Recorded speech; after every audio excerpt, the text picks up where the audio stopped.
Voila! In view, humble vaudevillian veteran cast vicariously as both victim and villain by the vicissitudes of fate. This visage, no mere veneer of vanity, is a vestige of the vox populi, now vacant, vanished. However, this valorous visitation of a bygone vexation stands vivified, and has vowed to vanquish these venal and virulent vermin vanguarding vice and vouchsafing the violently vicious and voracious violation of volition. What's up guys, Tommy here. This is an old gameplay I had on Black Ops a while back using the Stakeout shotgun on Summit. I think it's my favourite map at the moment. It's a really good map for anything like shotguns or SMGs, or the FAMAS if that takes your fancy. But it's a really good map, I genuinely think it's a really good one, and put the motion sensor down here, which is a really good spot, and get a nice little two-piece to start us off. So I have my exam results in about an hour, the exam results for my maths degree. I'm a little bit shitting myself, but I mean, at the end of the day I tried hard in the exams, turned up to every lecture, so if I fail this exam then maybe it's just not the course for me, maybe I'll find something different, but who knows? For some reason in the first year you only need, what is it, like 40% to progress to the next year. And for the majority of courses including mine, your first year marks don't actually count towards your final degree. All you need to do is pass the 40% threshold and then that's it, you're through to the next year. But other than that, it doesn't matter what you get because it doesn't actually count towards your degree, but yeah, anyways, crossing my fingers. Hope you got your fingers crossed too. It actually won't matter because you won't even see this until I get my results, so hey, it doesn't really matter. I'll let you guys know on Twitter how I did. If you want to follow me on Twitter, my Twitter is Pyrotoz, Pyrotoz, in the description of the video if you want to go click it there. But yeah, kind of hopeful for results, a little bit nervous about it. And I'm going back home tomorrow, so I should be able to get a lot more content out starting from then. So, anyways, yeah, I was kind of thinking about life after university.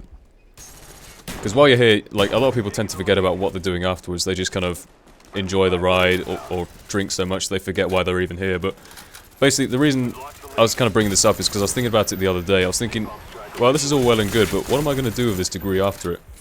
I mean, the economy's not doing too well at the moment. I guess it will recover by the time we're out, but I mean, there's not really that many jobs going around, and where do I see myself in 10 years' time is a real question.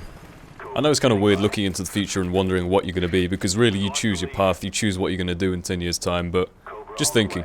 You know, it kind of brought me back to the days of school, like, you know when you're in primary school, and your teacher asks all the kids in the classroom, "Okay, little Jimmy, what do you want to be when you're older?" In, you know, really patronising, condescending manner, but you know, the kind of thing is, like, you know, all the kids in the school would say something like, "Oh, I want to be an astronaut," "Oh, I want to be a magic fairy who pollinates buttercups and daisies," "I want to be Bianca from the Rescuers Down Under." You know, all these crazy ideas that kids have. And I respect that. I respect these, you know, massive visions of grandeur and, you know, hopes and dreams for the future. I wish I had that kind of imagination and, you know, motivation for myself. Where do I see myself in 10 years' time? I was the kid in the classroom who, when asked by the teacher, everyone has to be coming out with these crazy wild ideas for what they want to do. I would be sitting there going, "Do you know what I want to do when I'm older?" This is me in a squeaky... This is what my voice sounded like when I was 10 years old, by the way. I said, "Do you know what I want to do when I'm older? I want to sit in an office and calculate rates of inflation, relative values of different foreign currencies, and calculate unemployment rates for various regional areas in the UK." That's exactly what my ambitions have always been. I don't know why. I've always wanted to do something along those lines. It's like, you know, I gotta be the most depressing kid in the world, but that was basically my ambitions. Like, whenever I talk to people about economics, they always get really depressed. I say to them like, "Oh yeah, economics is really great. You get to find out about different areas of unemployment and, you know, hyperinflation and poverty and all these really interesting things." And people look at me like I'm some kind of deranged psychopath. Like, why would I be interested in learning about all these depressing things?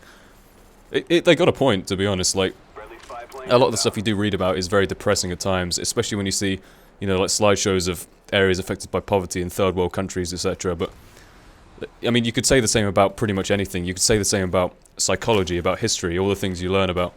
So really it's just a case of interest, and it's always been my interest to do, you know, something along those lines of economics. But yeah, that's basically what I'm aiming for. And I think it's always good to have some kind of goal in life to work towards. I don't like drifting aimlessly, but that's just what I'm like, really. The other thing I was going to talk about was E3, and I know I'm a little bit late to the party on this whole subject here. Hopefully I can sneak in without anyone noticing, grab a few drinks and just get the hell out of there, you know. But what I was going to say about E3 was I haven't actually watched everything all the way through. Like, I haven't watched all the Sony, Nintendo, Microsoft conferences all the way through. I basically watched bits and pieces of games that I'm actually interested in. So for example, one of them I'm really interested in, well naturally I'm interested in Modern Warfare 3, you guys probably know that from my channel, but Modern Warfare 3, honestly, I'd be lying if I said I was excited about it at the moment. All we've really seen so far is single player footage, and I'm probably not going to touch the single player, to be honest. So until they release some kind of multiplayer footage, I'm not going to start getting really excited about it. I mean, it does look good from what they've shown. You know, from the trailer they've shown, the graphics, the sound, as always, look amazing. So I do still have some pretty high hopes for it, but Battlefield 3 we've seen a bit more of, and that really does look amazing. Like, I hesitated a bit to get Battlefield Bad Company 2, but I'm definitely pre-ordering this as soon as I possibly can. The other one I'm really interested in is actually Skyrim. I was a big fan of Oblivion and Morrowind, and I didn't ever put up any gameplay on my channel just because it was... I got them both for PC, and my PC's not really up to par in terms of recording. I can only record really basic games like Age of Mythology, otherwise it lags like hell, but...